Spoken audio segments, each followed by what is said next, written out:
যেন মরা নদীর বুক জুড়ে রঙিন স্বপ্নের মেলা। নীরব নিস্তব্ধ নদীটি যেন উত্তাল হয়ে উঠেছে। শীষ, ঢাকঢোল আর বাঁশির সুরের পাশাপাশি নৌকার মাঝিদের তাল মিলিয়ে বৈঠা চালানো দর্শকদের হাততালিতে নতুন রূপ ফিরে পেয়েছে সুরমা।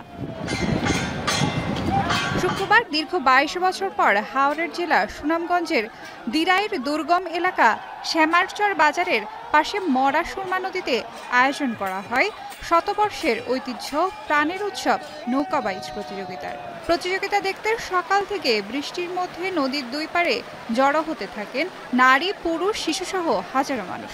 অনেক দিন যাবত এটার জন্য অপেক্ষা করতেছিলাম। আমরা সিলেটে থাকি, সিলেট থেকে আসছি আমরা শুধু নৌকা দৌড়ের জন্য।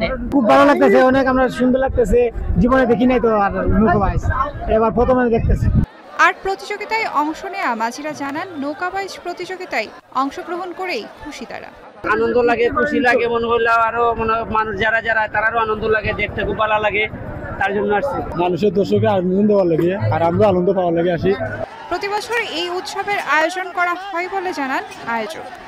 সুস্থ সাংস্কৃতিক প্রতিযোগিতা আস্তে আস্তে ছড়িয়ে দেওয়া, যেন মানুষের মাঝে সৌহার্দ্য সম্প্রীতি বৃদ্ধি পায়, একে অন্যের প্রতি সম্মান, শ্রদ্ধা, ভালোবাসা যেন বৃদ্ধি পায়।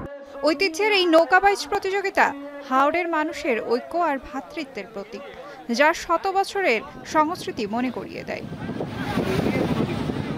এখন সুনামগঞ্জ।